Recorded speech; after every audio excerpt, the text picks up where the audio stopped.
I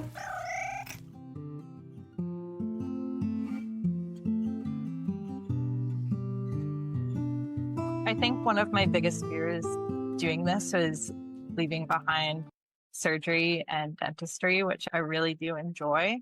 But I think for me, it's been a really nice balance to be able to locum and do just the specific things I am interested in. You don't have to give up everything to chase one part of your dream. Hi, guys, and welcome to the House Call Vet Cafe podcast. I'm Dr. Eve Harrison. I'm a full-time integrative concierge house call veterinarian in Los Angeles, and I help other vets to build their unique mobile practices on their terms.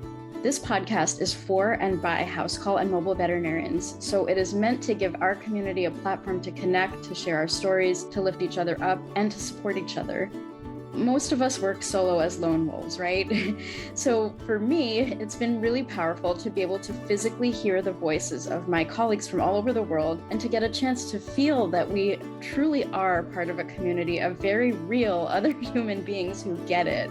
While you may be alone in that little bubble of your own vehicle when you're on the road seeing patients, I welcome you to join our community by tuning into our own podcast when you're on your way to your next house call. Whether you're a super experienced house call vet with 30 years of experience, you're a brand new prospective house call vet just looking to get started, or you're house call curious, there will be something for you in this podcast. Each episode, you will hear interviews from other mobile veterinarians just like yourself who are doing unique and innovative things, vets who are sharing their stories, their struggles and challenges, and you can also look forward to hearing valuable information and perspectives from specialists and experts outside of our micro niche. And finally, if becoming a house call veterinarian is something that you've been thinking about exploring, or you're looking for some extra support getting your own mobile practice to feel more profitable and sustainable for you, check out the information in the show notes about my course and our above and beyond supportive private community for members only, plus our monthly group coaching sessions within the House Call Vet Academy. You can also check out my free public Facebook group, which is also called the House Call Vet Cafe, the same name as this podcast, and which is a warm and cozy community for mobile vets to support each other in professional and personal development, in creative entrepreneurship, and in friendship. So thank you guys for spending time with me today. Let's dive into the episode. Hey everyone, I'm excited to introduce our guest for today. We have Dr. Brenna Sakatch. She grew up in Calgary, Alberta, where she completed both her undergrad courses and veterinary training. In 2020, she graduated with her DVM from the University of Calgary. Dr. Brenna has a special interest in nutrition, behavior, and pain management. She received her acupuncture certification from Chi University in 2024. She currently resides in Olds, Alberta, Canada, which is, I've been informed by Brenna that Alberta is just north of Montana. I didn't know. I was like, where is it? So I think that's awesome. And she runs an integrative and end-of-life house call practice there. She also does relief work, also known as locums, as they say in Canada. She does her locum work at a couple practices where she gets to do lots of dentistry and some general practice. So welcome, Brenna. I'm so excited to have you. Brenna's been with us in the House Call Vet Academy for a while, so I'm really excited to hear from you and your experiences. It's been really a joy watching your practice blossom and just like seeing you kick so much ass. So I'm really excited that you're here recording with me today. So I'm going to go ahead and ask the usual question that I ask in the beginning. Do you have a favorite snack that you like to eat while you're on the way to your house calls? Pretty much any candy. Candy? Got a sweet tooth for sure. Yeah, that would be it. Okay. What kind of candy? Like Skittles, or you're talking like chocolate? Like Jube Jubes. Jube Jubes. That's hilarious. Oh my God. That's really funny. And I like the black licorice flavored ones that everyone hates too. So But I'm a licorice person too. I mean, I feel like if you're into Chinese medicine, you gotta kind of like at least have an appreciation of licorice, just like yeah. as an herb, right? Yeah. Love it. So can you tell me, and I know this story personally, but for our listeners, I would love to hear the story of how you became a house call vet. How did you know that's what you wanted to do? What did your journey look like? I think it was something I was interested even before vet school, especially like the end of life things. I remember looking into that and then seeing that there were only end of life companies in the States. And so I was like, oh, okay. I just kind of like put that aside and moved on. But when I graduated, I started a mixed animal practice, which definitely gave me a lot of experience, but it was a lot of being by myself. And so you learn quickly that way, but not in a way that is without a lot of stress. So um, I ended up switching to a corporate practice where there were more vets around who could answer questions or consult on cases. And I was there for a few years. It's a fear-free practice, which was really nice. And I was given the luxury of longer appointment times. Like we'd have 45 minutes to an hour, which was pretty good for most general practices. So I really liked using all that time and being able to go over all the questions that people had. But with my interest in like the fear-free stuff and behavior, house calls were always much nicer, especially for the home euthanasias. So we did a couple of those from there, and that was what I had wanted for my own dog too. So yeah, then I was on maternity leave and I sort of had a plan to start a house call practice either now or maybe after another kid. And then just thought, well, I don't know if I'll ever have another kid. Like nothing's guaranteed. So I was like, no, I should just start it now. It's going to be fine. And so our maternity leave in Canada is 12 months. So it was still really busy to try and set all of that up, but it did give me a little bit of breathing room to do that. And so I opened in September. So we're coming on like 9-10 months. And it's been really good. I've really enjoyed it. Yeah, you've been an absolute rock star. Like you really hit the ground running, and I think that's I've been very impressed basically, and it looks like you're really enjoying yourself. Would you say that's the case? Like Oh it's what yeah. you were hoping it would be and what you Yeah. expected it would be? Yeah. Yeah, it is. Yeah. Hmm. I love it a lot. Yeah, that's amazing. Like you were really kind of set up for house call practice, like having these longer appointment times and also having a background in like kind of be working alone. Like although that got better, it sounds like you sort of had it sounds like some comfort with it, some at least some experience with it. We'll put it that way, right? Yeah. I mean, even in the corporate practice, like as most practices are, we're pretty understaffed. And so I I was doing a lot of everything. And like there would be times where a lot of times where I'd be filling my own prescriptions and Oh. um even checking clients out at the front for reception. And so I just had that comfort level with a lot of different aspects. So starting starting a house call practice where you wear all of those hats, I was like, well, it shouldn't be that bad. What could go wrong? Yeah.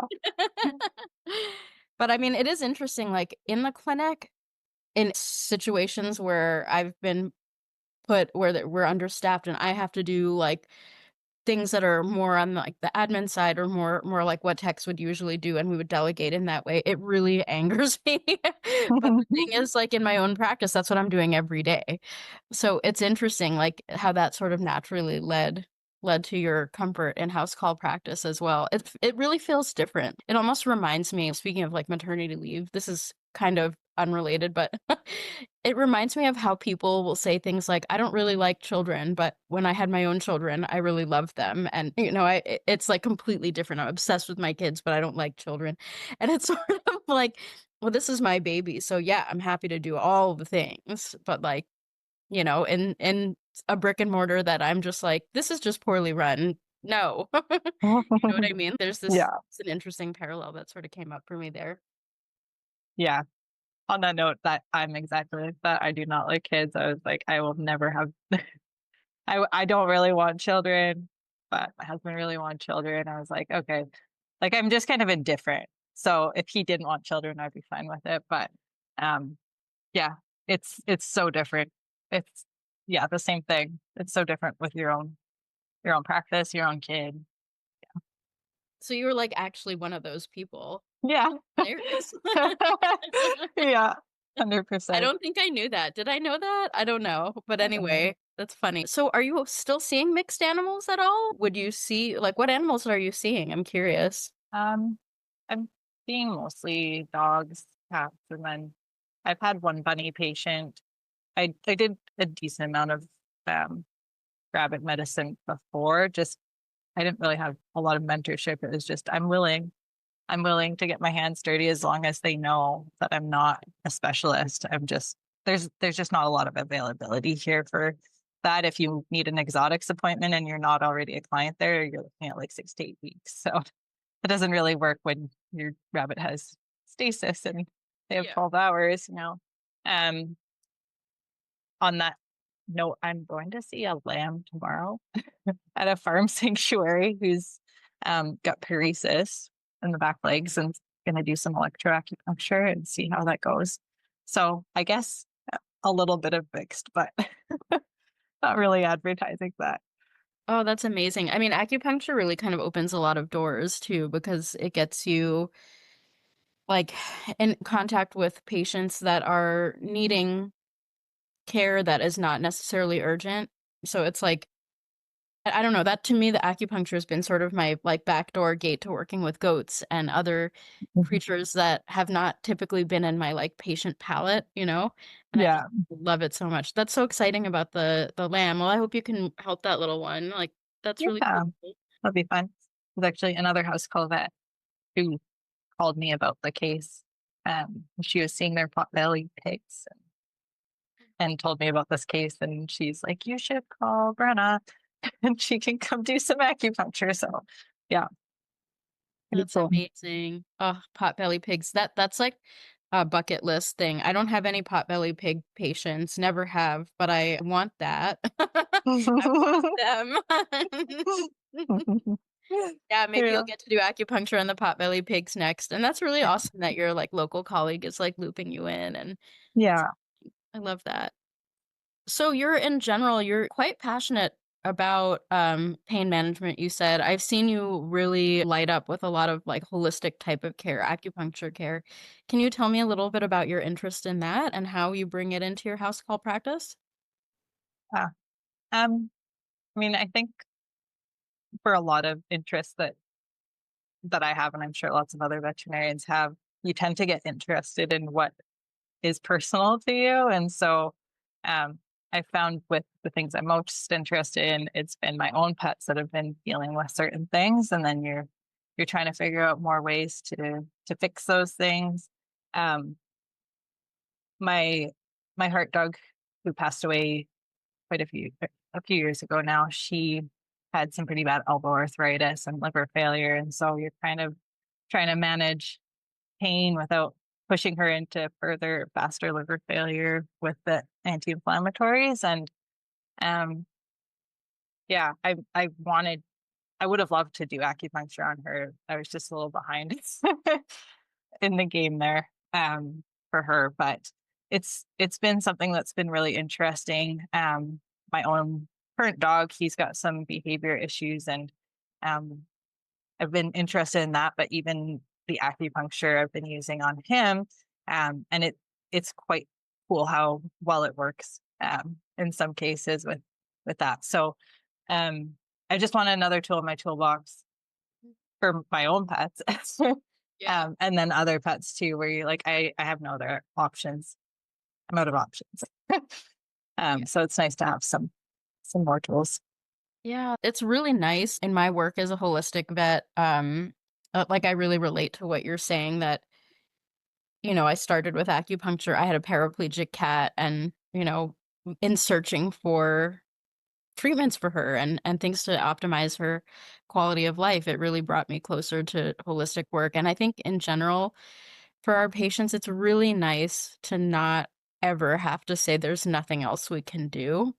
I mean, euthanasia is an option. That's something we can do, right? But like before that, there's so many amazing modalities out there. Acupuncture is one of them, and the whole traditional Chinese medicine, veterinary medicine paradigm has myriad numbers of branches and avenues you can go down to like find yet something else we can do. And even if it doesn't work out, I think that in my opinion, tell me if you feel this way too, I think there's a therapeutic quality of just knowing that we can do something else. We can try something else, that there are paths available. I think it just like calms the nervous system of the whole client-patient veterinary relationship, and things can shift in that way.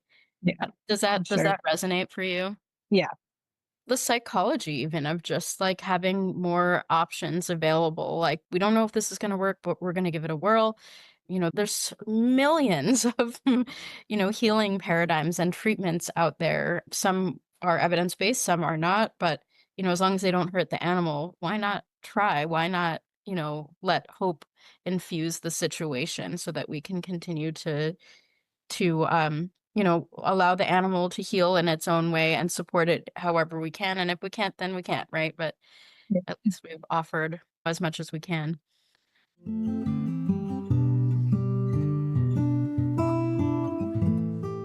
Hey everyone, Dr. Eve Harrison here.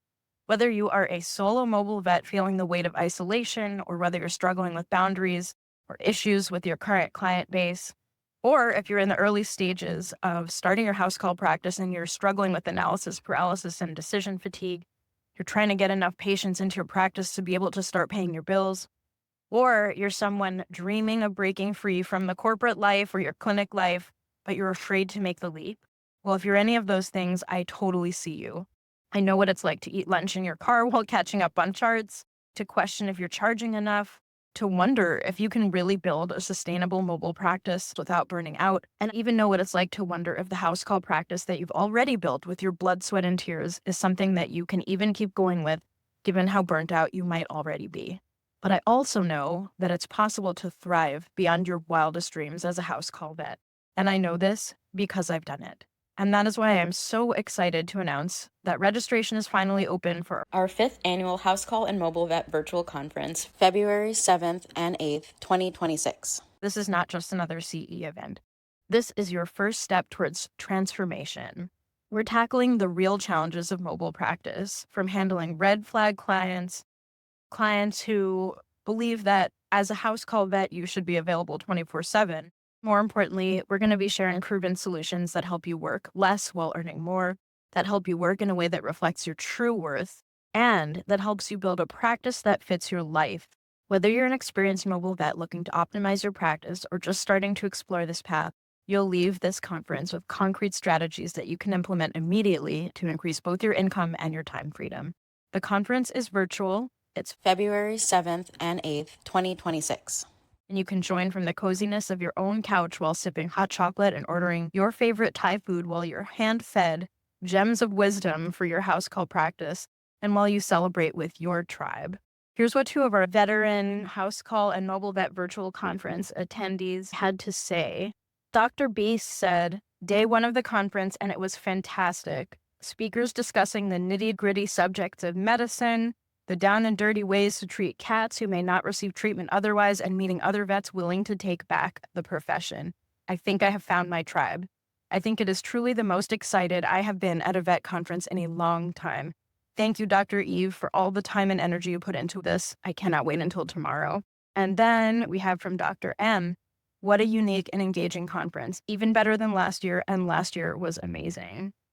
So if you're feeling excited, inspired, and ready to sign up, don't wait too long. We have an amazing price for our early bird registration. That is open only through January 1st, 2026. And The first 50 people that sign up for the conference get entered to win a mystical house call vet package that is curated by moi just for you. head to my Instagram, the House Call Vet Academy, or the link in the show notes to secure your spot. I'm Dr. Eve Harrison, and I can't wait to show you just how amazing mobile practice can be with the right support and community behind you, and to celebrate with those of you who already know exactly how life-giving this path can be. Now back to our show. So my other question that I'm really curious about is, would you be able to share a little bit about your experience in the House Call Vet Academy? How was that like influential or different from how you might have expected? Did things turn out any different than what you were originally envisioning? Just really curious to hear general thoughts about your experience. Yeah. I started the House Call Vet Academy, I think that was like 2 years ago. So I think a year and a half before I fully opened. And it was really good. Like, I know it's something I was interested in, and it was really fun getting into like the nitty gritty. Like, okay, how do you schedule a patient, or, you know, what what sort of supply list? Like, where do you even start with that? Because things are just there when you're in practice. They're just there already. You don't even have to think about it. So much Um, taken for granted. Yeah. yeah. So that was pretty cool. I felt like it was a big secret though. So the only person who knew I was like doing your course was my husband.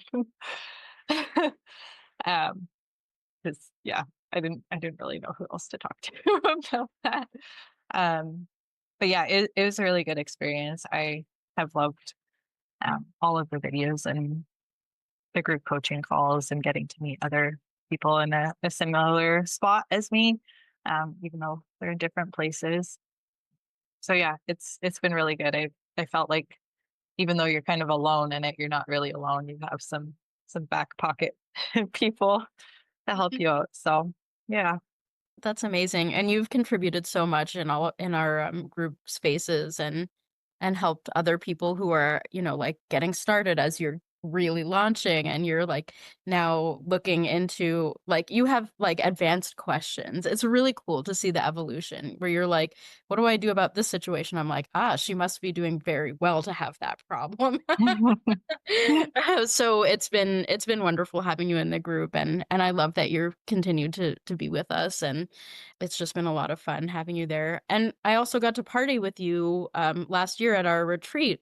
So Yeah. for those of you guys who weren't at our conference last year, Brenna won a spot at our retreat in Los Angeles. Yeah, it was the Los Angeles one that year. Mhm. Yeah. Yeah. Yeah. So yeah, it was really fun to party with you. Do you have any like thoughts, reflections about the retreat? Um, yeah, I think it was just really magical because yeah, I don't really know a lot of host call vets other than my one colleague that had sent me the lamb. She is a classmate of mine, and so we've kind of been on a similar journey together, but that's it. Like there's you maybe, you go to CE events and you don't know who's a house call vet, but going to the retreat was really fun to have that little community in person too. Um, and then also just seeing people who are all on different parts of their journey. So people who still are, planning in the planning stages, and people who have been doing stuff for a while and are too busy. It was pretty cool. Yeah, that's one of my favorite things. I mean, my favorite things are the yoga and the nervous system regulation and the like aromatherapy stretch session and the fire stuff. But aside from all of those things, which are my favorite, that's another level. My real favorite thing is just watching everyone connect. And from the first hour, people are like, "Oh my God, how are you doing this? Oh my God, I'm doing this way." And it's just like I have to ring like I always have to ring the awareness bell to be like, guys, we're starting our next activity, but I can't get people to stop connecting. And it's beautiful. I'm like, let everyone connect because this is so powerful. And it's just like beautiful to see. And then we get onto our yoga or our hot tub or whatever. But then in the hot tub, we're still like, how do you do this in your practice? And it's just so magical to see. It's like glimmers of like little buzzing fireflies. Oh, and like you brought your honey, like homemade honey from your hive and everything. That was so special that you brought that. Yeah, that's fun. I still have some of it. I sort of savored it. I was like, I can't use all of it. This is Yeah, it's very limited edition because all my bees died. So I know you said you're like this is like the remnants of the bees that are no longer in existence.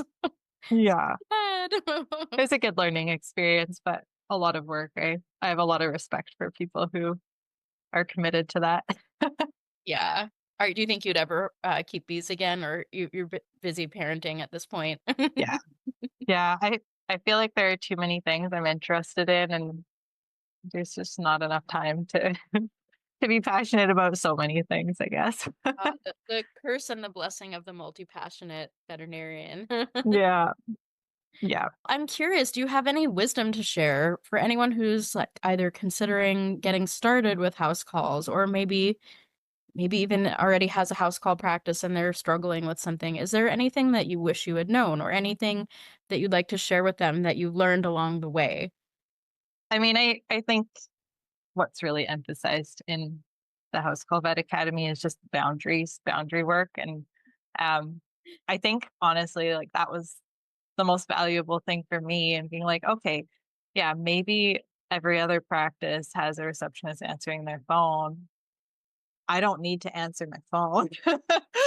So I don't answer my phone. Like I try and make it super clear that it's text only, and I miss phone calls. And, you know, just at the point where it's like, okay, you heard my voicemail, you got my text saying we're text only. If you don't vibe with that, that's fine. I have people who will vibe with it, and that's been good. It's really protected my sanity for Fantastic. sure. Yeah, we were Yeah. just talking about that. I'm so glad. Like I see the message like internalizing and I see you holding your boundaries and honoring that. And it's just amazing to watch. So super proud of you. Not in a Thanks. condescending way, but I'm just like, oh, so good. Anything else that is kind of on your mind that you'd like to share with listeners, whether it has to do with house call or veterinary things, anything that moves you? Yeah, I mean, I think one of my biggest fears doing this was leaving behind surgery and dentistry, which I really do enjoy. Um, but I think for me, it's been a really nice balance to be able to locum and do just the specific things I am interested in. Where I do most of the dentistry work is at a holistic vet clinic. Um, and it's really nice being surrounded by like-minded people, but then just getting to do the one thing. I do my dentals, I leave. Sometimes do a house call in the afternoon, and so that's been really good. I think for anyone who's sort of in that same boat where they're like, well, I really like surgery, and unless you're doing like a big love weight thing, I think it's just something to consider, that there are creative ways to do the things that you are most passionate about. You don't have to give up everything to chase one part of your dream. So yeah, that's been pretty cool for me. That's amazing. And are you seeing your own patients doing dentals at the local clinics or they're just their dentals? Just their dentals, they have a really huge wait list of dentals to get through, and their vets are all very um, specific in what they do as well. So, you know, they've got a vet who does osteopathy. That's all she does. They've got like a rehab team there. That's what they do. And so um, there was a need for that. And it works out for both of us because they're not paying me to sit around waiting for another appointment to show up. They just pay me for the dental, and then that's it. So it's been a win-win for both of us, I think. That's so cool. You're like the missing puzzle piece. You're like, this is what I like to do. Oh, great. This is what we need. Perfect. Yeah. Yeah. That sounds like a really cool practice. Yeah. Yeah, Nice. it's Yeah. pretty cool. And it's privately owned, so that's nice too. Chef's Do you have any other thoughts that you might like to share about the end of life aspect of your house call practice? Can I ask also like what percent of your practice is is sort of like integrative and what part is end of life, or is it hard to say because they're very integrated? Um, I think at the beginning it was a lot more of the percentage was end of life. And I think that just comes from people being a lot more willing to spend money on having their pet pass away at home, Yeah. versus, you know, having somebody come every single week to do acupuncture. Like the people who are interested in that are just harder to find, I think. Yeah. But they are out there.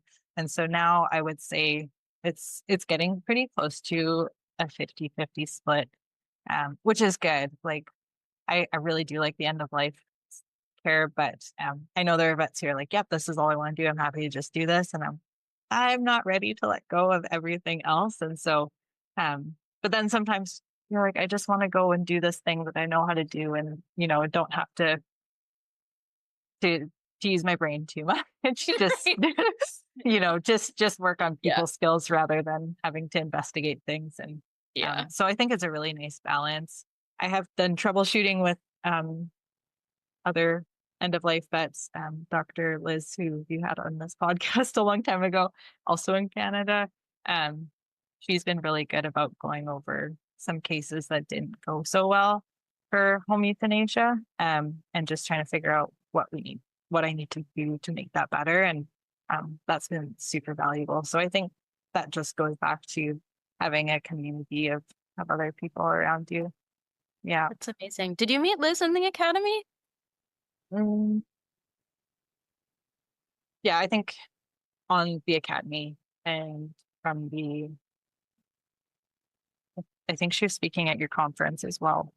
Yeah, that seems like a connection that like I would have wanted to make. And I was like, did I?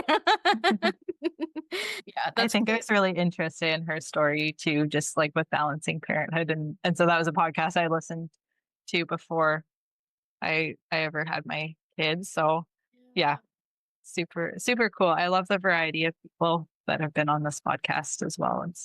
It's so fun. Yeah, and you're one of them. Oh my gosh. Yay. Oh, well, I've been excited for this call for a while. So thank you for sharing your wisdom and your experiences. And before we close up, is there a beverage that you might like to order in the House Call Vet Cafe? I've been on an Earl Grey tea kick recently. I just get it in like the bulk packages. Yes. That's what I'm drinking right now in my kitty cup. I love that cup. Cheers. Here, I'll do some skull cheers. Cheers. All right, my love. Well, thank you again so much for this call, and I can't wait to connect with you again soon. Thanks for having me. Thank you so much for listening to this episode of the House Call Vet Cafe. If you enjoyed this episode, then hit the subscribe or follow button on Apple Podcasts, Spotify, Google Podcasts, YouTube, or wherever you listen to podcasts so you never have to miss an episode. This podcast is made specifically for you, so don't be shy if you'd like to reach out and let me know your thoughts on this episode. You can find me on Instagram and Facebook as The House Call Vet Academy, where I also share more valuable content.